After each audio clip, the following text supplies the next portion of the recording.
welcome back to the KneeBar Reactions podcast. I'm Alex. I'll be your host, and I'm joined as always by my co-host, Russ, the Polish sausage. Just Russ, please. The Polish sausage. Don't like that one, the Polish sausage? We're trying out new things. I figure, we got to give him some kind of a nickname that's a little bit better than Russell the Muscle. Polish sausage is a good one. We'll go with it. Okay, cool. Sounds good. Anyway, if you're joining us for the first time, thanks for listening in. If you're coming back, thank you even more.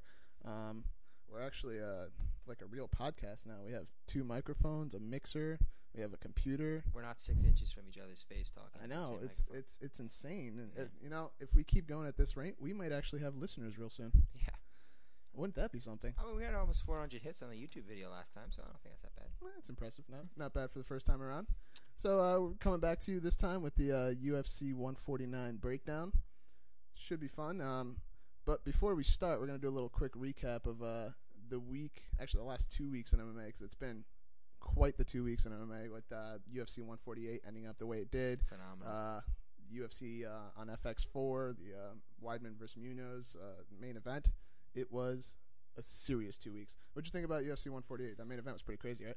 I loved it. I thought Cheick came out in the first, he taken down for 5 seconds, 10 seconds, to put him on his back, and I thought for a second it was going to be a redo of the first fight, but the one difference I did notice in the difference was that Cheick was not really landing in that first period like he did in all 5 periods of the first fight. But his grappling was on another level that one. I mean, he went from taking him down in the guard, right to side control, right to mount. Yeah, you could tell he'd been trained. Anderson didn't look as helpless as he did in the first fight. He had a tighter guard. He was tighter. He was more put together. He almost got to his feet one time.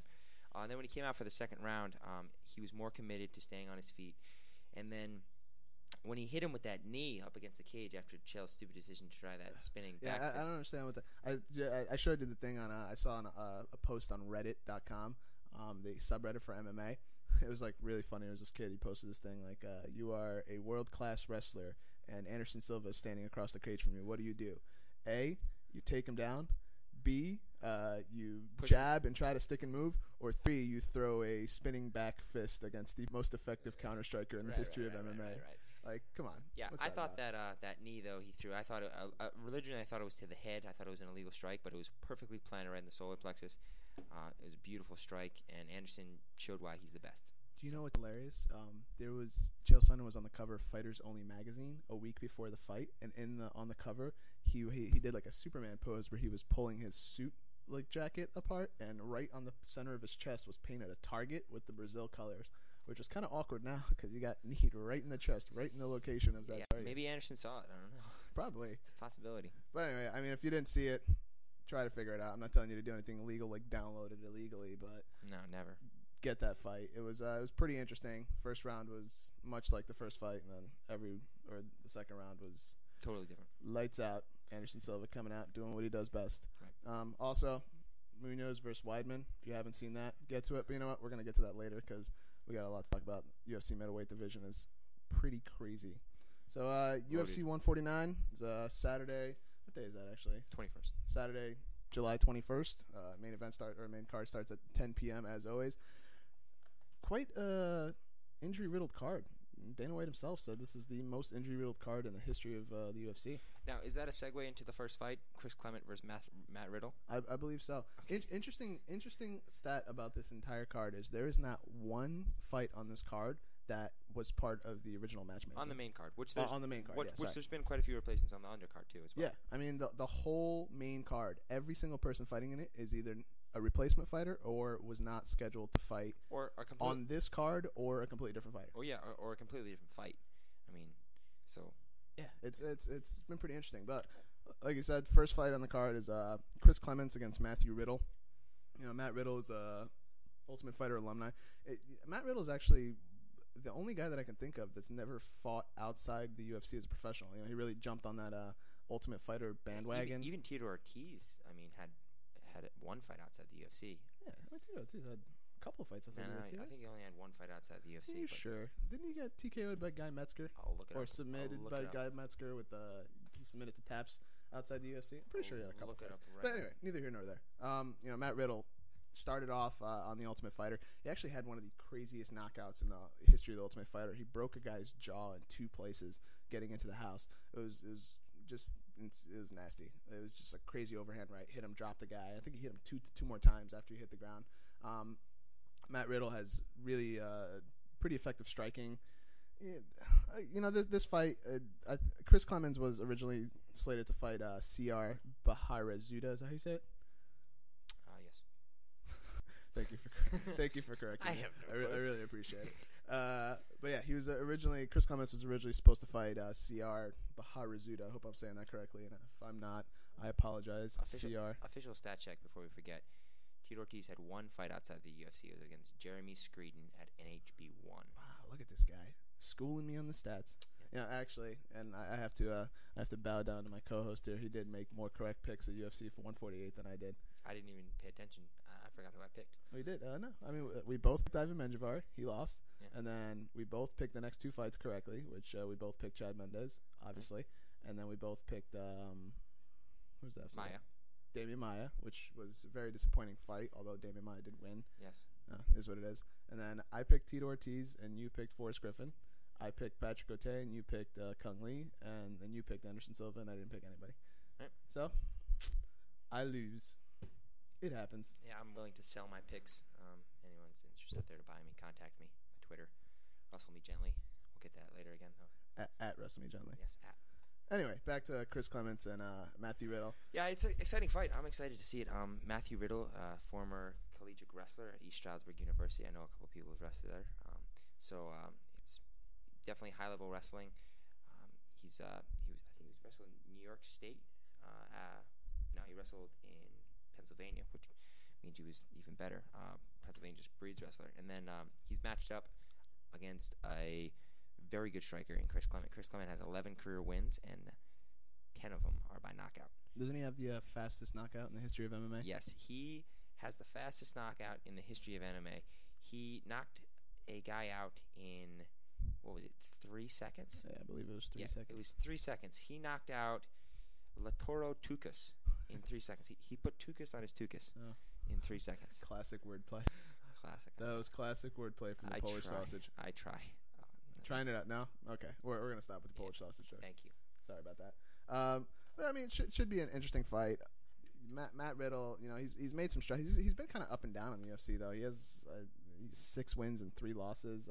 Most of his wins by decision, which is weird because he has really good knockout power, and he originally debuted as a middleweight, and then he dropped down to welterweight. But it should be an okay fight. It should be a good fight to start the card. Generally what happens is, and I've always been a fan of cards that are riddled by injuries, because what you wind up getting is a bunch of really good fights that don't look great on paper, but wind up being fantastic and entertaining fights. So, this card in itself is probably not going to do a lot of pay-per-view buys. There's not a lot of big-name fights on here. Not a lot of big-name fights. And people are coming off of, UFC 148, Anderson Silva, Chael Sonnen, million pay-per-view buys. I don't see this one doing more than a couple 100,000 pay-per-view buys, even if it does that. But, there's a lot of really entertaining fights, or there should be really entertaining fights on this. If you consider yourself a hardcore fan in any stretch of that saying hardcore, I'd see yourself buying this fight because there's a bunch of interesting fights on this card. An interesting thing about the Clement-Riddle fight is that Clement has 4 career losses, and 3 of them are via submission. And then I'm always a fan because he's been rear naked choked a couple times and guillotine choked. I just always think that wrestlers, coming from a wrestling background, everyone knows how to throw legs in, stuff like that, that if a wrestler is going to get a submission, it's going to be the rear naked choke. Makes sense. More or less or not, if they haven't really trained that well. Riddle is not the most, hasn't had a lot of submissions. He's had 1 submission in his career maybe.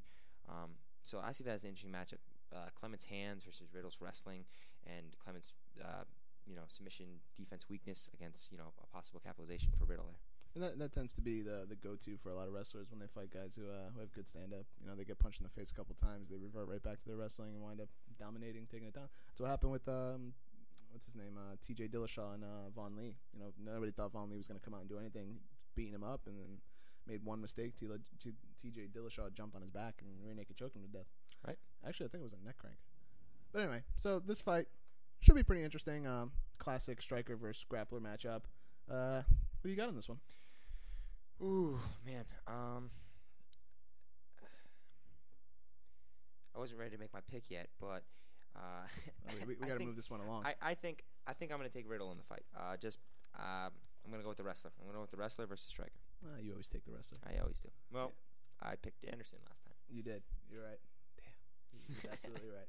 I'm going to go with Matt Riddle too. Not because I think, or not because I don't think that Chris Clements can beat Matt Riddle. I think he has the tools necessary to beat Matt Riddle. He has good hands. Obviously, he has knockout power, knocking a guy out in 3 seconds.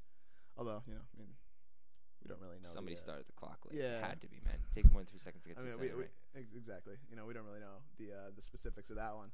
But, Chris Clements, I think he only has one fight in the UFC, right?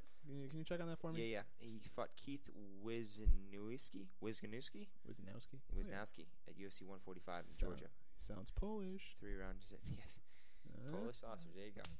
Leading it right back. See, I didn't say it. You said it that time. I did. So yeah, I think I'm gonna take Matt Riddle on this one too. Okay. Should be a fun one to start the card off.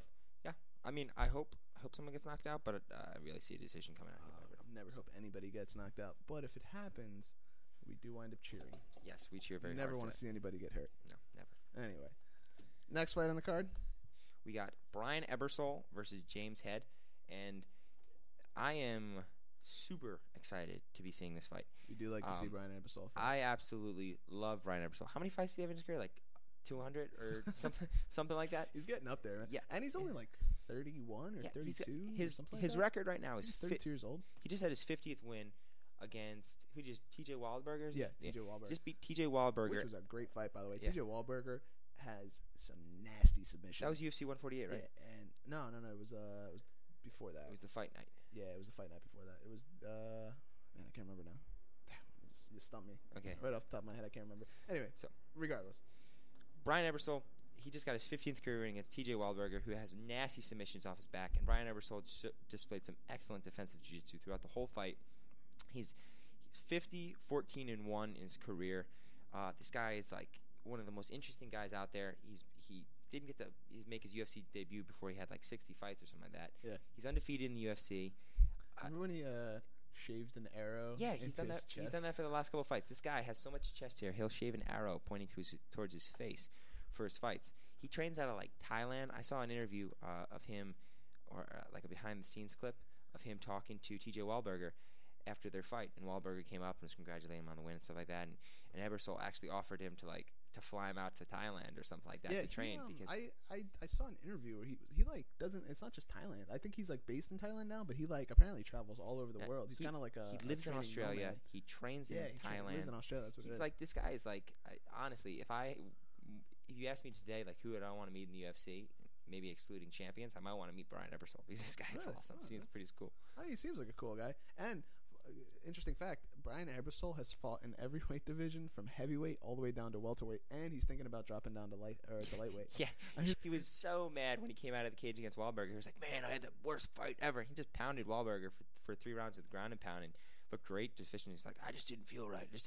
And like, honestly, Brian, I think you're crazy, but I mean, if you can get down there, I don't know.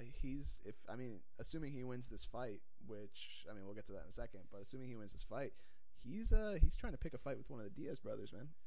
He wants to either fight Nick or Nate, and if he's dropping down to lightweight, he wants to fight Nate, which should be a pretty interesting fight. I mean, with his submission defense and his experience, Nate Diaz. I mean, regardless, we'll talk about that if it ever happens. Okay. But Brian Ebersole fighting James Head, who's 1-1 in the UFC, is coming off a win against Papi Abedi. Papi Abedi was this really like highly touted prospect from I think he was from Sweden. He debuted against Thiago Alves. Everybody said he was going to make all these waves. He was a judo black belt. All this stuff didn't really pan out too well. Really weird though. He walks into the cage like with a cigar in his mouth. You ever seen him? I showed you the video of Papi Abedi when he was doing his walk-ins before the Thiago Alves fight. I don't remember this. Yeah, it's really interesting. But I mean, James Head, 1-1 in the UFC. He fought Papi Abedi in his last fight. Won. He has a loss. Nick Ring. Nick Ring is from The Ultimate Fighter. One of the more controversial seasons of The Ultimate Fighter is the season that Court McGee won, because Nick Ring was actually, he beat Court McGee, and then Court McGee was the first person to ever win the Ultimate Fighter as a wild card. It was like the first season that the wild card was instituted. Yep. And Nick Ring beat him, got hurt, had to leave the show. Court McGee comes back as the wild card, winds up winning the whole thing. Right. Yeah. Concerning that with the Nick Ring, because Matt Riddle fought Nick Ring and he lost to not Matt Riddle. I'm sorry, James Head. James Head fought and lost to Nick Ring. Nick Ring is actually on this card on the undercard. Him and Court McGee are having a rematch. Really weird, right? Yeah. So why wouldn't you put that in the main card? Yeah, I didn't really get this one. I would rather see the Court McGee Nick Ring fight on the main card. And I think it's more deserving of the main card. Court McGee's more marketable because of his tough experience. Nick Ring has a win over Head, but they put Ebersole on the card, so they're trying to market Ebersole more. That's probably what it is. Brian Ebersole probably carries a little bit more. If you ask me right now, you put these two fights in front of me, like which one are you going to put on the main card? I would have put the other one on. I agree. But still, I like this fight. It's intriguing to me. So. Yeah, I mean, it looks good. Yeah, it should be an okay fight. I mean, James Head has pretty good jiu-jitsu. Papi Albetti was out of Sweden, by the way. Yeah, that's what I said. Did I say Sweden? Did you? I'm pretty sure I said Sweden. Oh, maybe. I'm sorry. I don't know. I don't remember. But James Head, he has pretty good jiu-jitsu. I think he trains out of with Rafael Lovato, who is, if you don't know who Rafael Lovato is, he's a Brazilian jiu-jitsu world champion. One of the better guys out there. Doesn't have good enough jiu-jitsu, I don't think, to beat Brian Ebersole. I mean, Brian Ebersole was pretty much shaking off T.J. Wahlberger's jiu-jitsu submission attempts by the minute. And honestly, that might have been the most submission attempts I've ever seen off someone's back. And he was just transitioning one to the other. And he was going arm bars to triangles to omoplatas. Like, he was all over the place. And he was locking him up tight, too. Yeah, Brian and he was getting, like, he would have off. submitted a lot of people in that fight. Yeah, I mean, Brian Ebersole's a tough dude. Yeah. This should be a pretty one-sided fight. Again, this card, not a lot. One-sided in which way?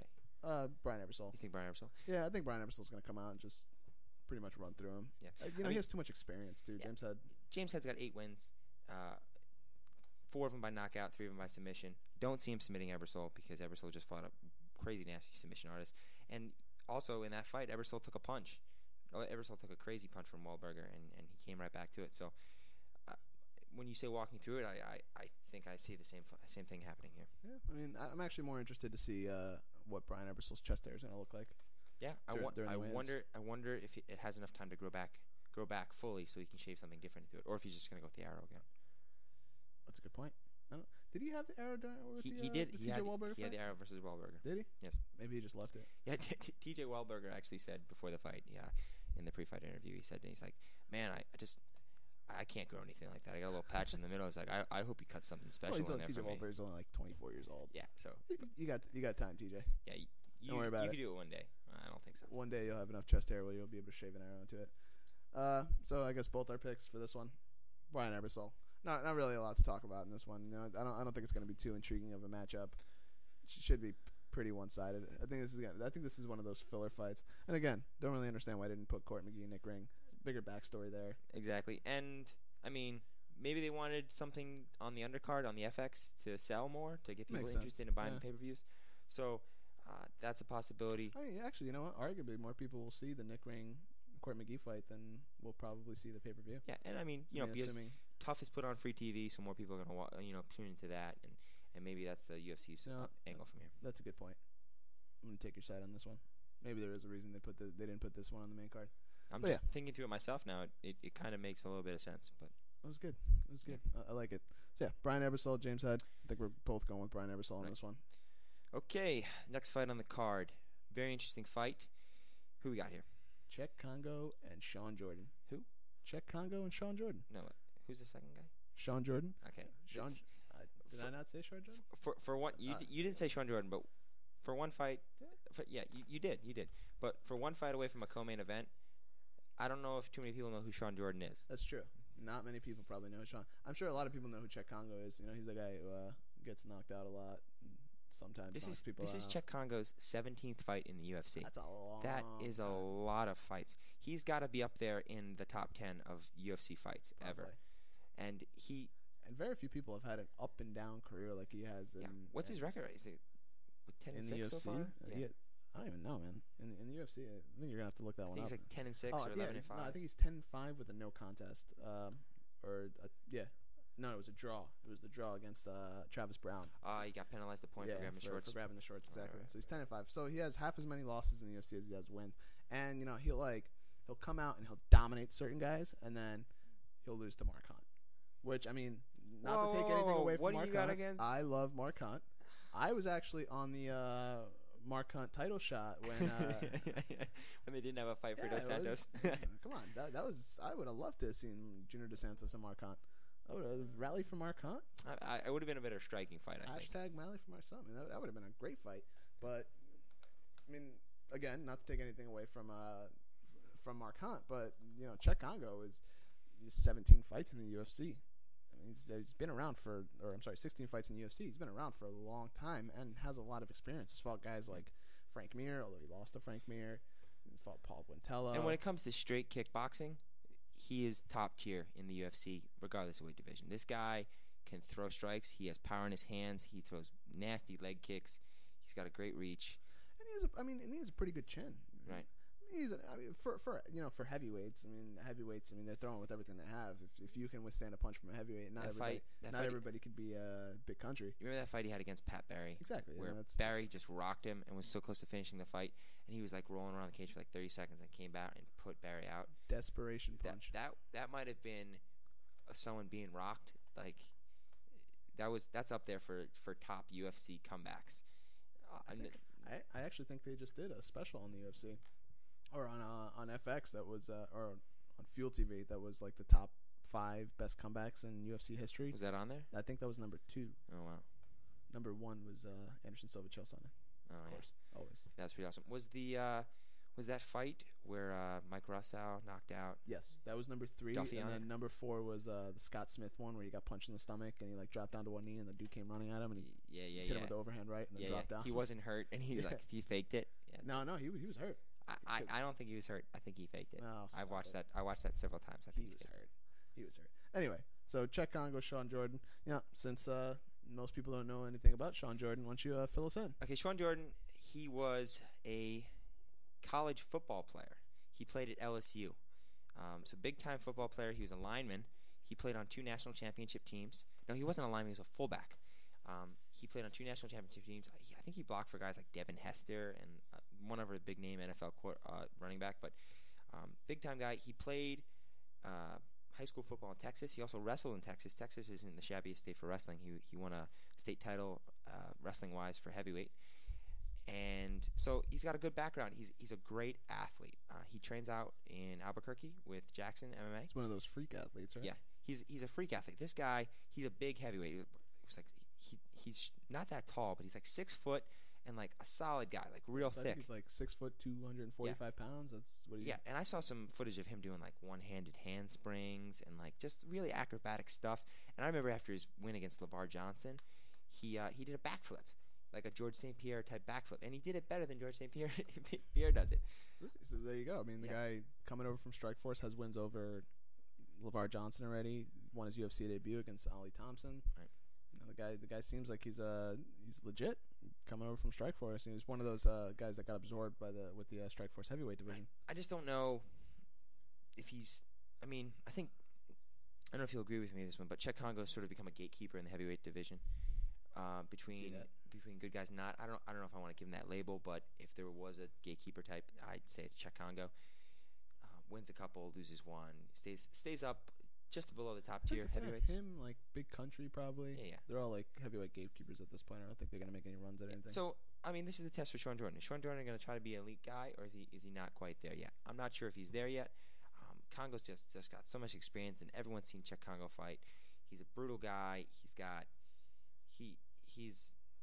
power from everywhere, knees, kicks, hands, and stuff like that. Shawn Jordan seems like a really good athlete, and he's got a good backstory, and he works really hard, and Jackson's all up on him and stuff like that. I just don't know if he's ready for this level of competition, if he's this high yet, or if he needed another fight leading into it. And Shawn Jordan is a replacement fighter, like a lot of the fighters on this card. Matt Riddle, replacement fighter. Brian Ebersole, replacement fighter. Shawn Jordan is replacing Antonio Minotauro Nogueira. He was supposed to make his comeback, but I guess he was training and he felt some like clicks in his shoulder when he was grappling. Was it his shoulder or was it the arm? Was it the the arm that he broke. I guess it wasn't completely healed, and they decided that he was gonna withdraw from the fight, and Shawn Jordan filled in for him. You know, Shawn Jordan didn't get more than enough notice though for the fill-in. I mean, he had like 2 months notice, so I mean, he should have put in a pretty good training. I just don't know if it was a high enough profile guy for this fill-in.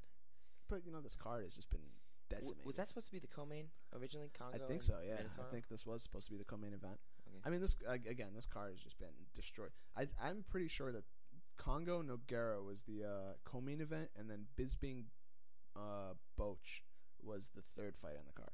Right, and then wait. The Lombard Stan fight was on this one too, right? Yes, I think this was Lombard Stan. Again, the injury bug the last couple of months has just decimated these cards. This might not have been. No, this was Shogun Thiago Silva, and then Shogun Thiago Silva was moved off of this to be the UFC on FX or the UFC on Fox 4 when what's his face Brian Stan got hurt. Right. And that card, then Hector Lombard got moved to this card. I mean, it was just a sorted mess. So, you know, you could see this whole card has just been crazy riddled with injury. You know, they tried to put a card together without having to move too many people around, without having to affect the other cards. I mean, we're still going to get some pretty good cards coming up. You know, UFC 148 was a crazy card. UFC 150 is going to be a really good card, at least on paper. Right. So, I mean, this is more of a filler card than anything. But, you know, Cheick Kongo, Shawn Jordan should be a pretty good fight. The thing with Cheick Kongo is, Cheick Kongo, really great kickboxing, power in both hands, like you said, power in knees.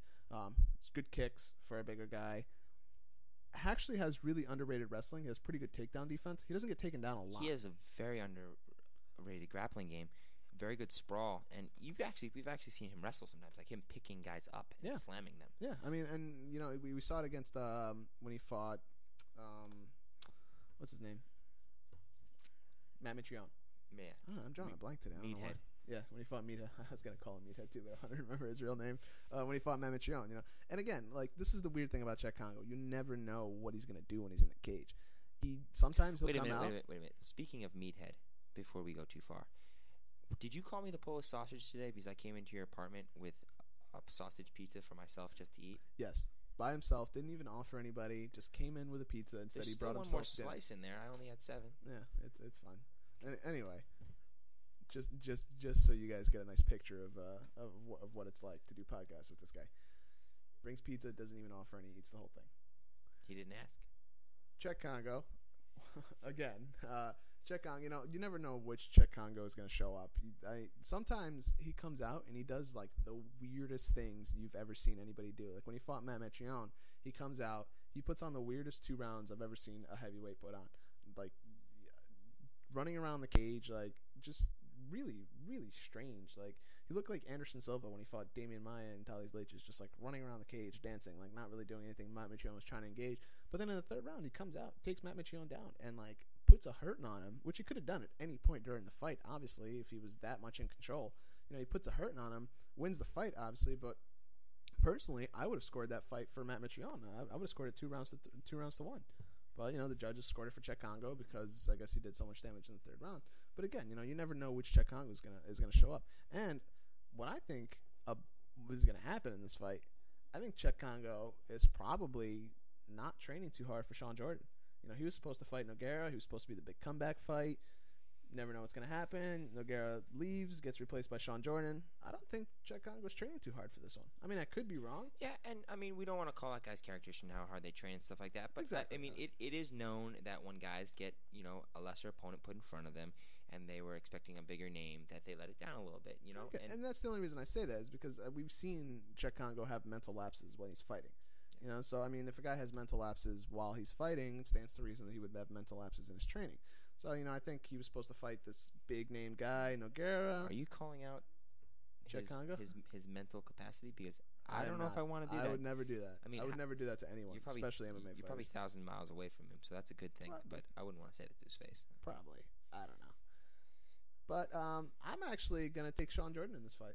I'm going to take the underdog in this one. I don't even know what the odds are in this fight, but I'm guessing that Cheick Kongo is a pretty big favorite in this one. Yeah, I would think Kongo's a big favorite in this fight. And just because of the lack of experience of Shawn Jordan, I mean, he's a good athlete. He's a mentally tough guy. Jackson said that he's a very coachable person just because he played college football at LSU, and LSU is one of the top programs in the nation, stuff like that. So he's got a lot of upsides and a lot of things I like to see, and I would like to see him win this fight. Just he was a wrestler, and I'm a wrestler fan, but I see Cheick Kongo winning this fight. Hey, are you a wrestler? What? I'm just asking. Cheick Kongo, really? How do you think he's gonna win? I mean, I don't know. Knockout's always a good option, but Shawn Jordan seems to be a pretty tough dude, man. I think he could take a punch. Yeah, he was in there with LeVar Johnson, and LeVar Johnson didn't put him down. So, and he submitted LeVar Johnson with a key lock, which is not something you see very often. You're making me rethink my pick here. I wanted to take Kongo by decision, but if it's gonna go to decision, I want to go with the wrestler. Yeah, see. We'll pick Kongo so we don't have to same Honestly, picks. watch that fight. You don't really see a lot of people get submitted with a key lock in MMA. I mean, that's like a pretty basic submission. That's like one of the first submissions you learn when you start taking jiu-jitsu. And you know, I've never seen anybody else lose. I mean, I've never really looked into it, but I don't remember anybody else losing to key lock. So was that what Phil Davis did? Was that a key lock? Phil Davis did. That was the Wonder Bar. Yeah, it was like a one-handed reverse Kimura. They called it the Filmora. Yeah, the Filmora. The Wonder Bar. I heard the Wonder Bar originally. That was actually my favorite, the Wonder Bar. I actually can't wait to see Phil Davis fight again. I can't. I love Phil Davis. He's got the most freakish physique you'll ever see at a weigh-in, and it's amazing. Really? You've been admiring his physique, have you? Dude, his shoulders are like 60 inches across, and then his waist is like 3. Yeah, listen, man. What you admire in your own time is no business of mine. Yeah, your physique seems to be the opposite at the moment. So. It really is, though. Yeah, listen. Nah, he's doing really well. He's on a diet. Okay. 30 pounds of love. I lost 4 pounds already. You did. That's pretty impressive. That's great. 4 pounds in 2 months. That's not bad. I was gonna say 2 days, but because it's been so hot, you've been sweating. I know. You know what it is too. I think the 4 pounds was because I stopped wearing pants because it got so hot. I think I'm just wearing shorts now, and I've been weighing myself with shorts. I mean, the extra cloth could have been the 4 pounds. Maybe. Anyway, back on task. We're gonna move on to our This Week in MMA portion of our show, and we're gonna be talking about a couple things that are big topics, hot topics in MMA, not exactly related to the fights, but since we were talking about judging with Cheick Kongo and Matt Mitrione, and how Cheick Kongo won that 3rd round, and you might have still given the fight to Mitrione, the UFC with a boxing commission, the Association of Boxing Commissions, right? They made some changes to the unified rules of MMA. Well, and they redefined several things. They did, and they're actually voting on it next week on whether these are going to be implemented or not. So they're not being implemented as of yet. They're not being implemented as of yet. Yeah. They're voting on it next week. But check out some of these changes. I mean, anybody who's ever... I know one of the big changes is how they're scoring rounds. Because, 10-9 rounds, I think 10-8 rounds are going to be more common. We may see something like a Maynard... Edgar first round would be a 10-7 round instead of a 10-8 round. So here's the criteria for a 10-7 round. A 10-7 is to be scored when a contestant totally dominates by effective striking and or effective grappling, which, very interesting, they're using the term effective grappling, which has never been used in MMA scoring before. They're actually proposing that grappling and striking should be weighed the same during the course of the fight. Submission attempts get scored, and submission attempts that are closer to finishing a fight get scored even more, which in the past it was not in the rules for these submission attempts to be taken into consideration. And if you look at a fight like T.J. Wahlberger versus Brian Ebersole, T.J. Wahlberger might have won a couple of those rounds due to all the submission attempts he had off his back.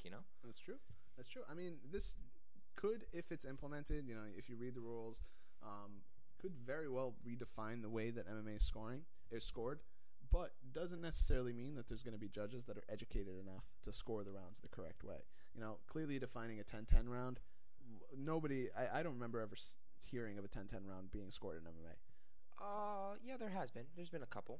I mean, I'm sure there has been, but I don't remember any. I mean, I remember watching a couple fights where I've seen 10-10 rounds because there's been so little action. But like you said, off the top of my head, I can't think of one.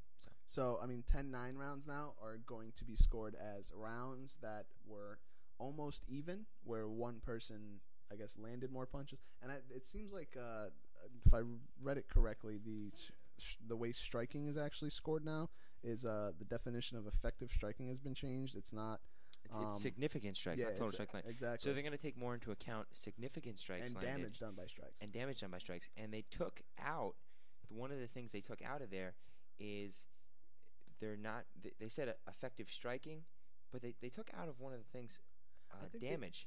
They took the word damage out. It's they redefined the word damage now. It's damage should be replaced by the word effective. Right. So it's not damage striking. It's effective. So they're going to do effective strikes.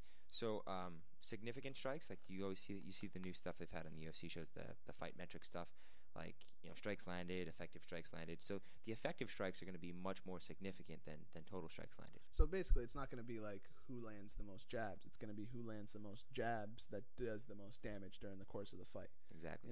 I mean, and the most important thing, really, I think, to take away from this is not so much yes, grappling and striking being weighed or measured the same, very important, because grapplers don't get nearly the credit they deserve during the course of fights, especially guys who not to knock wrestlers, but like the big lay and pray wrestlers who just take guys down and then lay on top of them and don't really do any damage. I wouldn't say grapplers in specifically. I'd say more specifically I think jiu-jitsu practitioners, submission artists have been taken, because like a wrestler is a grappler, and wrestlers who just takes them down, lay and pray, lay on top of someone, that's grappling, and they're getting scored for it, but they haven't scored submission attempts. I think the submission attempts is huge, is absolutely huge into the scoring, and I think I love the way they're changing this. I mean, listen, if it gets implemented and they vote on it and everything goes well, hopefully we'll see a much more an increase in knowledgeable judges who actually know how to score fights. But again, the most important thing to me is you will actually possibly start to see 10-8 rounds being scored. Because you have, which I think are important. Yeah, I mean they're incredibly important. Again, to bring up Maynard Edgar, that there was, I think one of the judges didn't even score that first round in both the fights. Because Maynard and anybody else except for Frankie Edgar that I could think of would have been finished, and it took one hell of a referee to not stop either of those first rounds. Right. Because Frankie Edgar was pretty much knocked out on his feet. Yeah, he was in both fights. Yeah. And there were judges in both of them that didn't score that a 10-8 round. In both fights. There was at least one judge. There's something wrong when that is clearly, under these new rules, a 10-7 round. Yeah, clearly. Easily. At worst, it's a 10-8. Could have easily been a 10-7. Yeah. And somebody scored it a 10-9. So, that's the most important thing to take away from it. And, just a dominating round is a 10-8 round. You don't necessarily have to beat the guy up, but a dominating round is a 10-8 round. That's important. I think, it'll save a lot of these controversies, all this split decisions, these crazy split decisions that we see all the time. Right. Like these, and, take a fight like Nick Diaz, Carlos Condit. There's far too many split decisions in MMA. I agree with that. And far too many split decisions caused by judging that is just bad across the board. Judges who, I don't know what they're scoring when they see these fights, but I think I'm not sure if I'm the biggest fan of all these rule changes, but I am just glad to see that the powers that be are doing something about the judging problem. They're trying to change something. They're not just sitting there talking about it like they have been for the past 5 years and how bad the judges are and how bad the scoring system is and stuff like that. But they're actually trying to change something for the first. This is the first actual news I've heard of them actually trying to change something. So, hopefully we'll see some progress over the next week. They'll vote on it. Association of Boxing Commissions. We'll see what happens. Other news this week. Don't really know how true this is. We're hearing all these rumors about this no-fly list. I don't know if that's what some people are calling it. This list of Strikeforce fighters that are under contract with Showtime, that even if they even if their contracts run out with Strikeforce or they get released by Strikeforce, they're not allowed to sign with the UFC. Fighters like Riddle, Ronda Rousey. There's been a lot of controversy about it. Some people have said that they have seen the list. You said Rockhold was on that list? Yeah, Luke Rockhold was on that list. Don't really know what the controversy is or what the deal is with this list. Personally, I don't care. To be completely honest. I think when it all comes down to it, if the UFC wants these fighters, they're going to get these fighters. Yeah, I think at the end of the day, UFC has enough money. They pay, they buy whatever they want, and they get it. I'm not sure why they would do something like this. Yeah, I really don't know. It doesn't make sense, especially. Excuse me, hold on one second, guys. We're having some technical technical difficulties here. I think we're good. It was my mic. I'm sorry. Jeez. See, we're still not up to par with what we need to do, but we will be. We're getting there. Yeah, we're almost there. So yeah, I mean, you see what happened with guys like Alistair Overeem, Nick Diaz, all coming over. You know, if the UFC wants them, they're gonna get them. Right. It's whatever. Now, speaking of someone such as Nick Rockhold, and I think since he's a middleweight, he just won his middleweight title shot against Tim Kennedy. It was Luke Rockhold is quietly making waves in the middleweight division. So I think we should move this over to talk about the state of the UFC middleweight division, and I think it's interesting because I heard someone say today or yesterday that there are a lot of people that can make a case for having a middleweight title shot right now. People like Vitor Belfort, Michael Bisping, Hector Lombard, Tim Boetsch, if either of them win this next fight. Alan Belcher. There's at least 5 right there. I mean, Brian Stan, when he gets healthy. There's a lot of people who are right there who could say, hey, I deserve a title shot.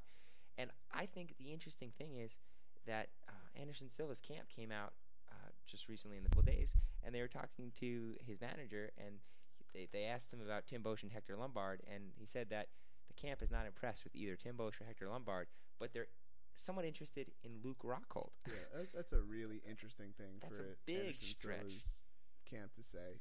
You know, I don't think it really matters in the end who Anderson Silva wants to or does. I mean, he didn't want to fight Chael Sonnen, and when it came down to it, he was fighting Chael Sonnen. I mean, and that was the biggest fight or arguably the biggest fight in the history of the UFC. What's really interesting is the UFC middleweight division. 3 years ago, nobody gave a crap.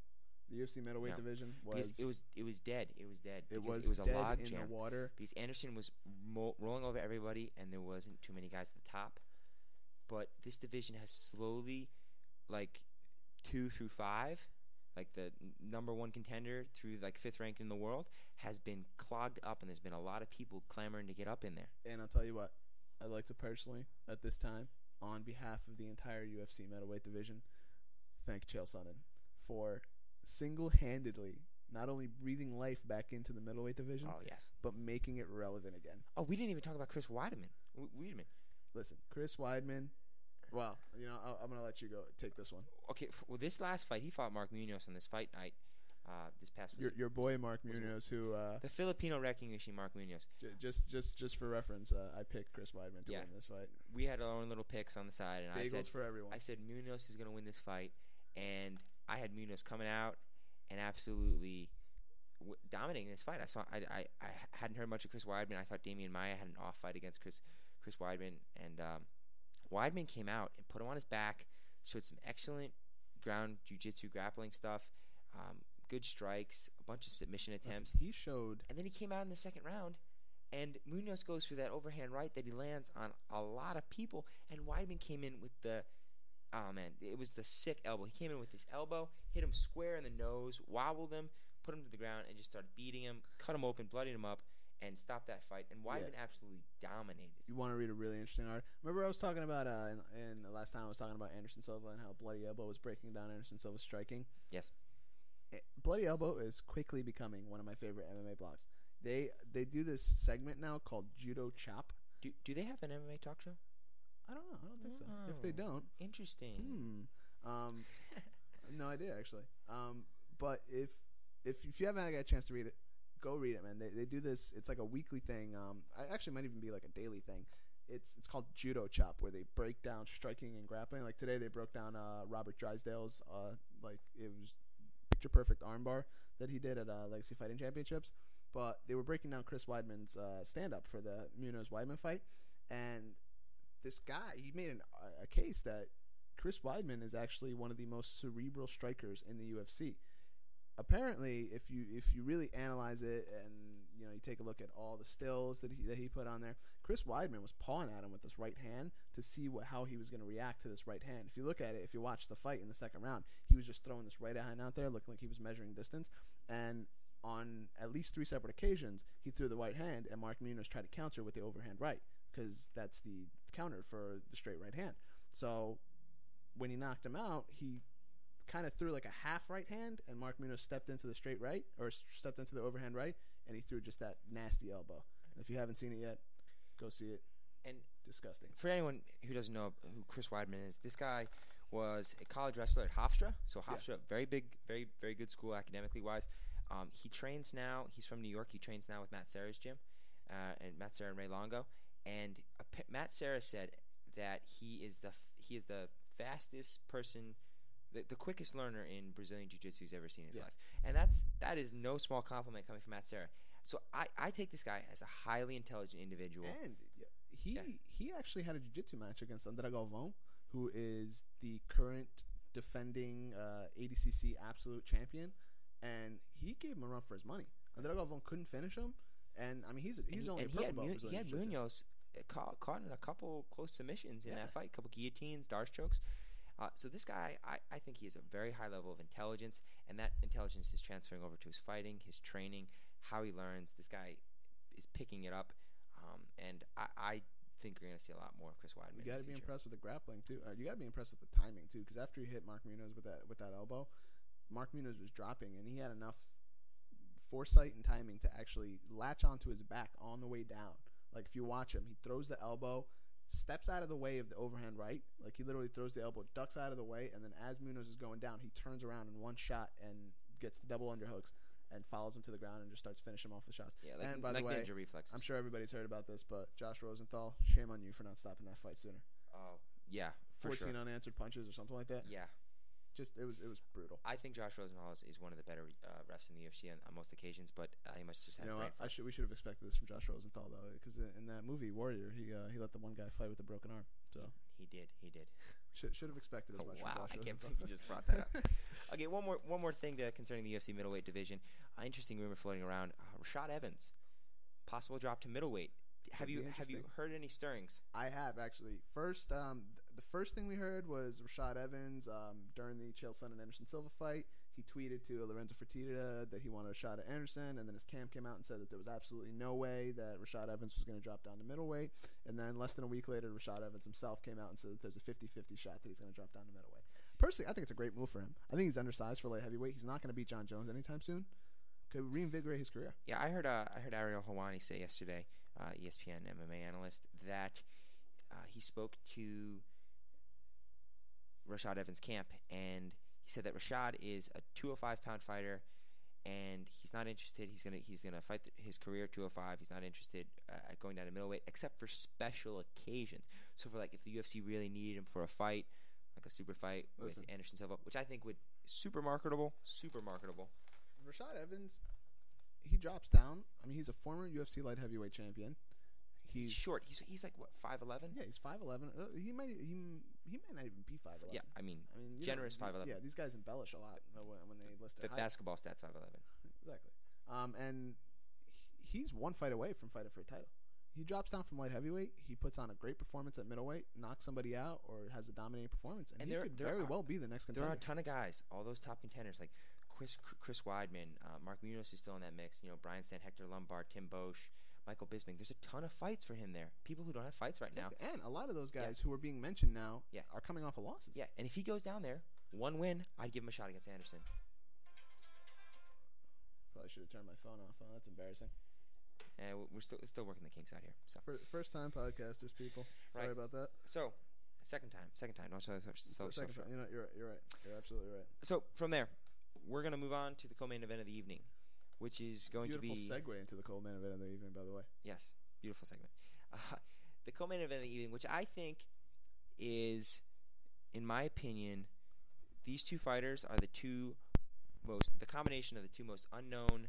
Oh, I think we're good. Okay. I think these two are the combination of the two most unknown fighters in a co-main event history. Tim Boetsch versus Hector Lombard. I'd say that 90% of UFC fans don't know who Hector Lombard is because he hasn't fought in the UFC yet. And then Tim Boetsch, I don't think he's the most marketable guy in the world. He's been in the UFC for a couple fights and fought some names and stuff like that, but I still don't think he's up there in a huge popularity. This fight is a very interesting fight, and I think talent-wise, skill-wise, it belongs in a co-main event. But selling-wise, name-wise, I think this fight's subpar in that category. What do you think? That's a good point. I mean, Hector Lombard is coming over from Bellator. A lot of people say that he's he was fighting cans over in Bellator. He wasn't actually fighting; he was recycling. I think that was Mark Muniz' quote. So it was one of the funniest ones I've heard from. Come on, man! He's just coming Muniz. off a win off Trevor Prangley. That's a legit fighter. Trevor Prangley. Listen, he has not lost since 2006. Yeah. He's I think he only has like one no contest or one draw since 2006. He's actually fought a lot of big name guys, and his last loss was to Gegard Mousasi in Pride. Gegard Mousasi is a bad mofo. If you don't know about him, he's a Strikeforce light heavyweight, former Strikeforce light heavyweight champion. He's fought in Pride. He's fought in Dream. The guy's been around for a while. And Hector Lombard has actually beat guys like James Tahuna, who's now a current UFC light heavyweight. Yes, Brian Ebersole. Beat Brian Ebersole. He's beat a lot of big name guys, and he's a former judo Olympian, Cuban. He's Cuban born but raised in Australia, something like that. No, he was Cuban born and raised up, and he competed for them in the 2000 Sydney Olympics, and he stayed in Australia after the Olympics. Married an Australian woman and had a kid, and then he started fighting. I forget when he made his debut, but his first fights are in Australia. He made his debut in 2004, and he hasn't lost since 2006 against Gegard Mousasi. And he's what 31-2. Only 2 losses are to Akihiro Gono and Gegard Mousasi.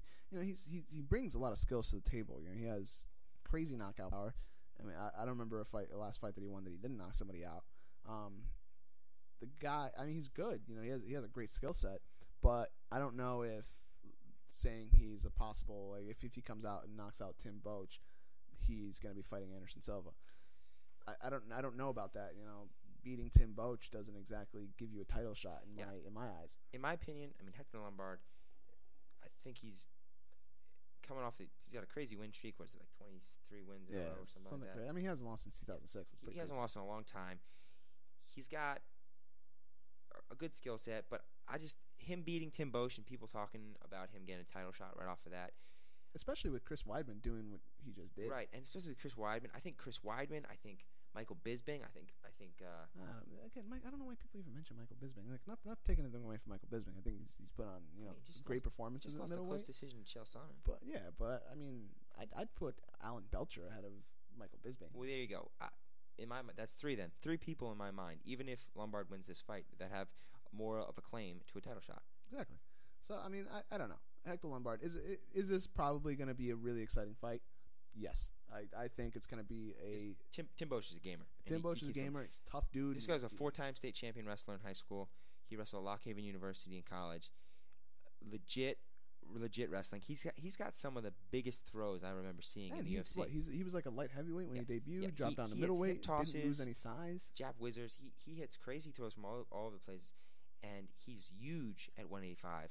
And then his comeback victory against Okami, I'd have to say that was almost up there with the Russ Al Duffy. And that was a crazy comeback too, because it wasn't like Yushin Okami was beating him up for 3 rounds and then he threw like a phantom punch and knocked out Yushin Okami. He was beating him up for 2 rounds and then he comes out and it was like they switched fighters in between rounds. And the way he did it too, I've never seen anybody do that before. He like put his left hand up on Yushin Okami's face or his neck and pushed him up against the cage and threw uppercuts from underneath his own arm. Yeah, and that's how he knocked him out. And he loves the uppercut.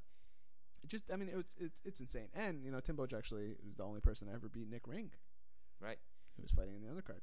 Bringing it back for you. But again, good co-main event. Should be a really exciting fight. I personally don't think that either of these guys having a win gives them a title shot. I don't. I think if Hector Lombard comes out and he knocks out Tim Boetsch in a minute or less, then maybe he has a good argument for a title shot. Because Tim Boetsch didn't get knocked out. Exactly.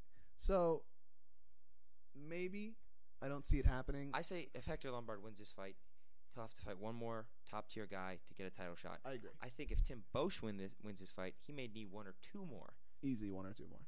So, one or two more against good name fighters. At least 1 more, maybe 2 more. Because you got to figure. Hector Lombard wins this fight against Tim Boetsch. People are just going to say, "Oh, well, you're supposed to beat Tim Boetsch. You're Bellator middleweight champion. You haven't lost in 5 years." I think Lombard's a better setup coming into this. Exactly.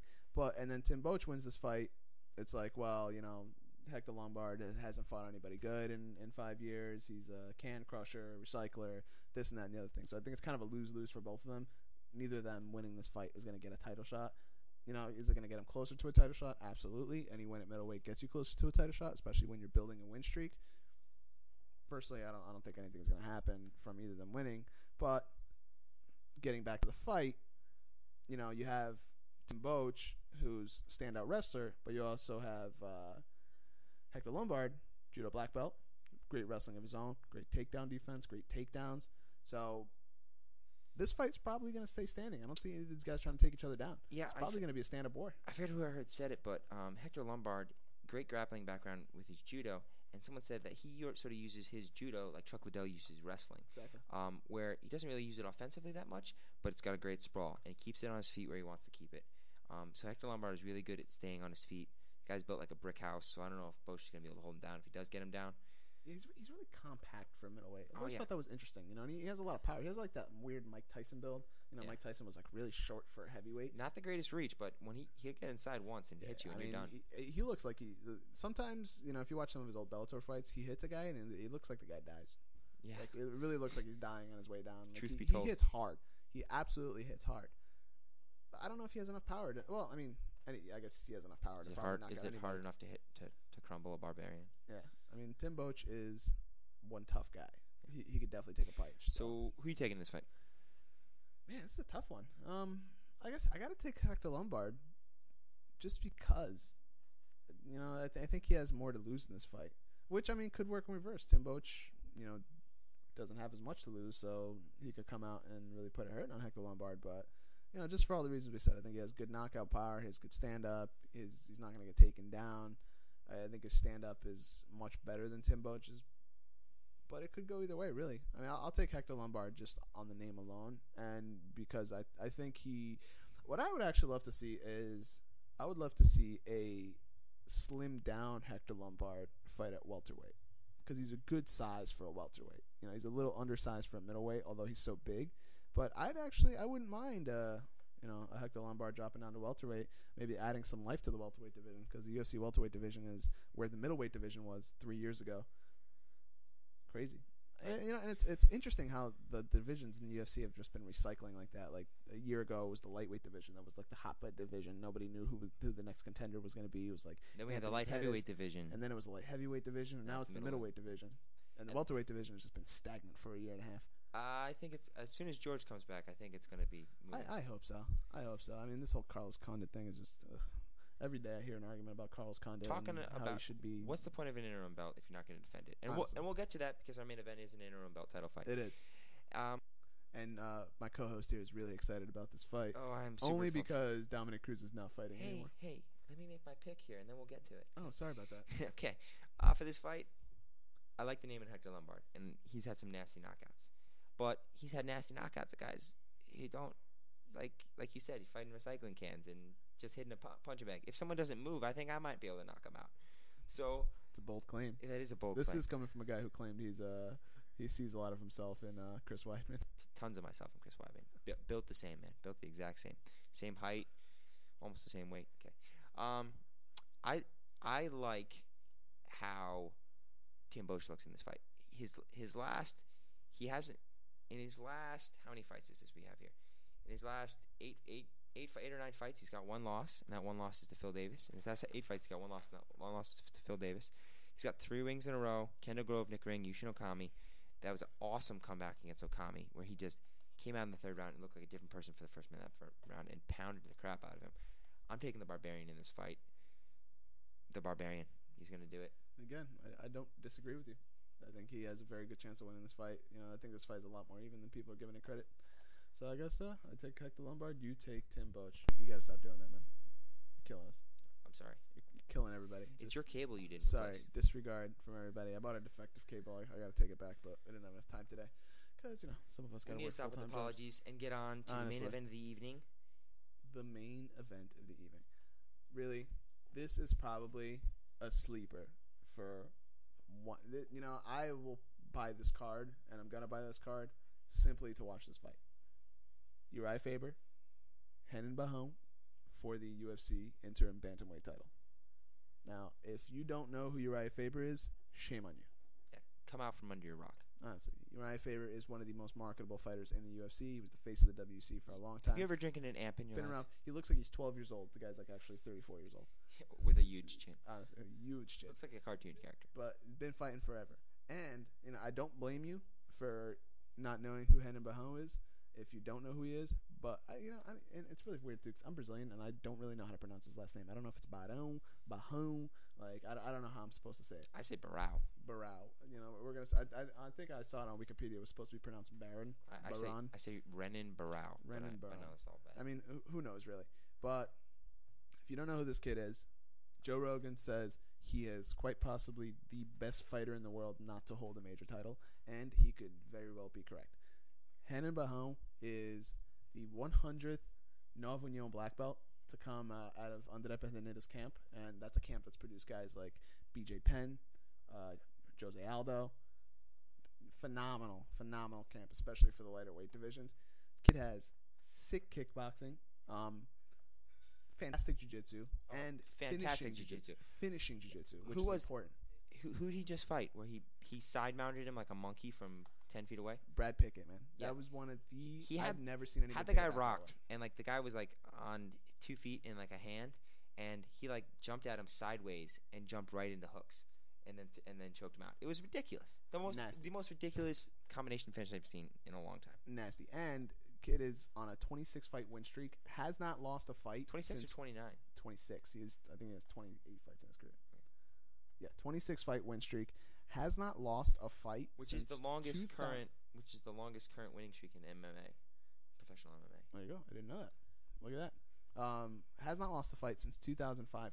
The only fight he's ever lost in his career was his first fight, and he hasn't lost since then. So he's pretty much undefeated. It's like that was a warm up.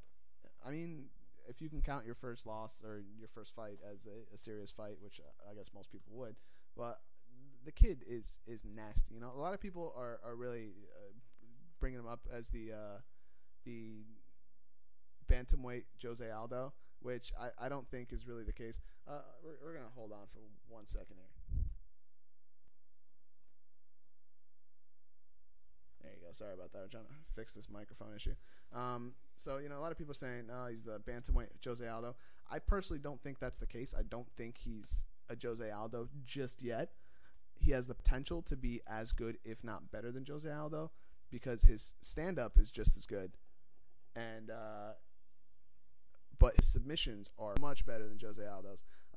Has great stand-up. If you watch his fight with Brad Pickett and with Scott Jorgensen, really has really phenomenal kickboxing. Has a serious array of kicks that they come from all angles. He has like spinning back kicks. He has with half moon kicks. I don't even know what they're called. Like all kinds of stuff. Really, the only issue that I see in his stand-up, which isn't as good as Jose Aldo's, which is why I don't think you can compare him to Jose Aldo, he doesn't have great head movement. He tends to really sit on his jabs, and he throws a lot of straight punches with his head straight up in the air, which against a guy like Urijah Faber could be very dangerous. But if he gets knocked down, if it goes to the ground, again, kid has finishing jiu-jitsu. And it's not something, there's jiu-jitsu black belts out there who, really can stand their own or can really hold their own on the ground against wrestlers like Urijah Faber. But, this kid, he hits the ground off of his back. He's constantly looking for submissions. He's constantly looking for everything from all angles. Should be a really phenomenal fight. And Urijah Faber. Yeah, I think this is going to be an incredibly high-energy fight. Both these guys come out in crazy awesome conditioning. I've never seen Urijah Faber get tired in a fight. I've seen him hobbled, getting kicked, but he's never really run out of juice. I think this is going to be awesome, high-level fight. Renan Barao is exciting to watch. Like you said, all of it. He does crazy stuff all over the place. He flies all over the place. This could be a 5-round goodie. But the one thing Urijah Faber's been saying is that he's seen Barao get tired in third rounds and stuff like that. So he's wondering if he pushes him to the later rounds, how he's going to handle that. So for me, I think it's going to be exciting. The one question I see here that maybe not a lot of people are guessing is Barao's conditioning. He's never trained for a 5-round fight before, so I mean that is true. I don't even think I really took that into consideration. And again, I sung all his praises of Barao and didn't really even bother to mention Urijah Faber. And Urijah Faber, Urijah Faber has a ton of experience. He's been around for a very long time. he's the thing with Urijah Faber that I don't know if it's my mic now or your mic. Everything is just falling apart. This is bad. Yeah, just bad.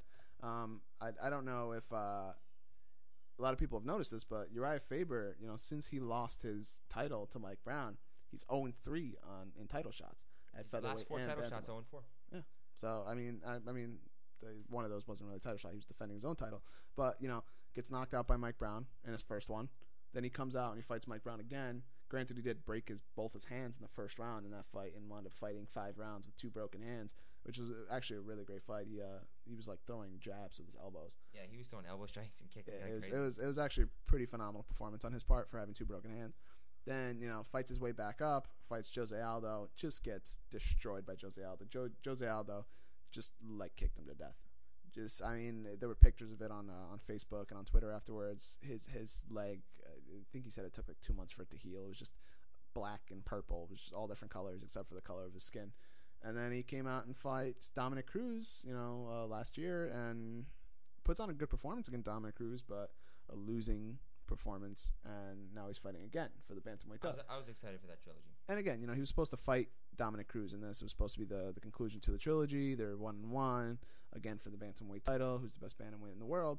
But what most people tend to overlook is these guys are the 2 most marketable fighters. But Renan Barao, here he is in the background, beating a lot of high level guys, putting on performances. He was arguably the guy who should have gotten the title shot over Urijah Faber, because Urijah Faber lost to Dominic Cruz, came out, dominated Brian Bowles, and got a title shot right away. So what gives somebody? I wouldn't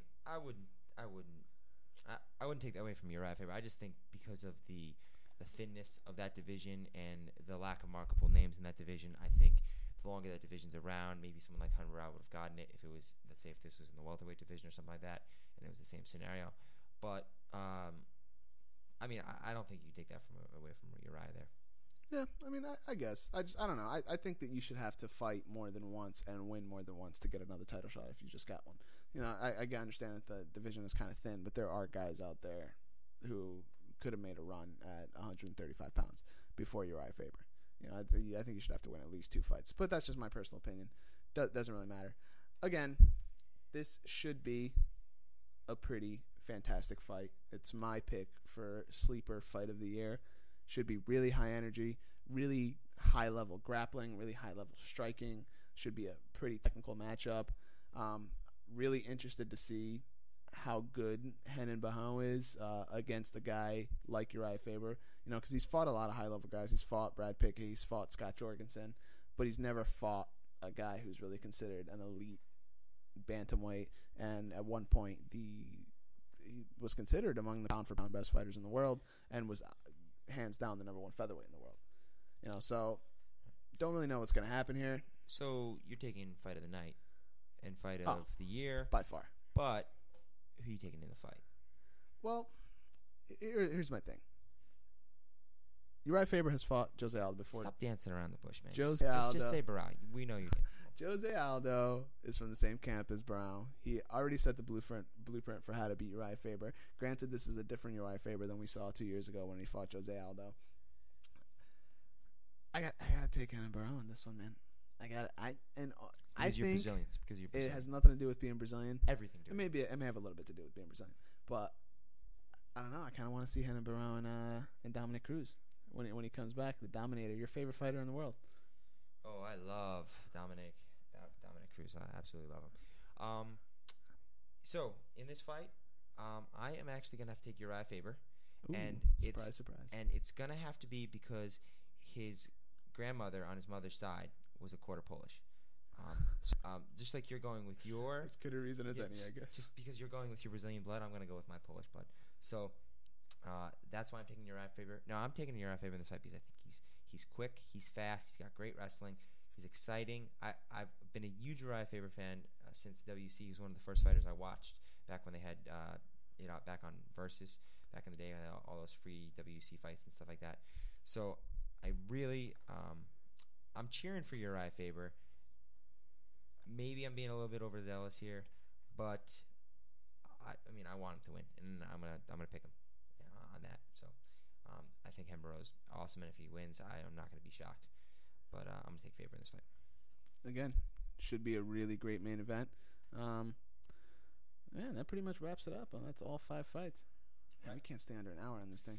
No, Jeez, I think we both talked too much. Real fast, fights to watch in the undercard. What's your fight to watch? Mine is Anthony Parash and Ryan Jimmo. Ryan Jimmo?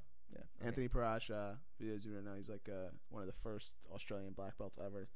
Really, he actually made his UFC debut against Mirko Krokop, where he took a fight on short notice. He's a 10-time Australian Brazilian Jiu-Jitsu national champion. Why do you say that with like a smirk on your face, like you're being sarcastic? I'm not saying with any sarcasm. This guy's legit 10-time national champion. Listen, his jiu-jitsu is no joke. He's been a qualifier for Abu Dhabi multiple times. I think like 9 or 10 times he's qualified for Abu Dhabi. Every time he's won the nationals. Good finishing black belt. Has beat Cyril Diabate in the UFC. Don't sleep on Anthony Parash. And his nickname is the Hippo. And if you don't know, hippos kill more people in Africa than any other animal on the continent. The hippo is fighting the Jimmo. Exactly. Okay. See, it's a perfect fight. That's this is how UFC does its matchmaking. Right there. This is how they do it. That sells itself. All right. The hippo versus the Jimmo. My fight to take on the undercard is the fight I think should be on the main card is Court McGee versus Nick Ring. It's going to be a rematch. Nick Ring got the last one. It was technically an exhibition on the UFC on the Tough show. So let's see what happens when a real fight's on the line and it's really counting for something. So that's the fight on. All right, that's it. So just recap. Again, July 21st it was. July 21st, 10 p.m. Main card starts. First fight is Chris Clements versus Matt Riddle. Second is Brian Ebersole versus James Head. Third fight, Cheick Kongo versus Shawn Jordan. Co-main event in the evening is Tim Boetsch and Hector Lombard, which should produce some fireworks, so tune in and watch it. And the main event in the evening, interim title fight between Renan Barao and Urijah Faber. Boom. All in all, should be a pretty good card. I don't know how much it's going to do pay-per-view buys. Probably not a lot of hype behind it, but I think it should be a pretty exciting one. For UFC fans, good card. For sells, I don't know about that. Yeah, for like those, what do they call them? The casual fans. Yeah, the guys who like to go to the bars. Yeah, probably not going to be a lot going on. So if you're still around, thanks for listening in. We're going to try to keep it short in the next one, or shorter. I have a tendency to ramble on a little bit. No. They love your rambling. I know they do. So this was the KneeBar Reactions podcast. I'd like to thank my co-host, Russell. I'm not going to call you by your nickname. Just Russ. If you'd like to follow us each on Twitter, you can find me at The Guard Fighter. That's at the GUARD Fighter. And what's your Twitter handle again? It's Plug it. At Russell Me Gently. So that's at RUSSELLME Gently. Exactly. Name of the website, www.kneebarreactions.com. Thanks again for joining us. Hope everybody had a good time. We'll be back again for UFC 150, Frankie Edgar versus Benson Henderson. The rematch. Later, yo.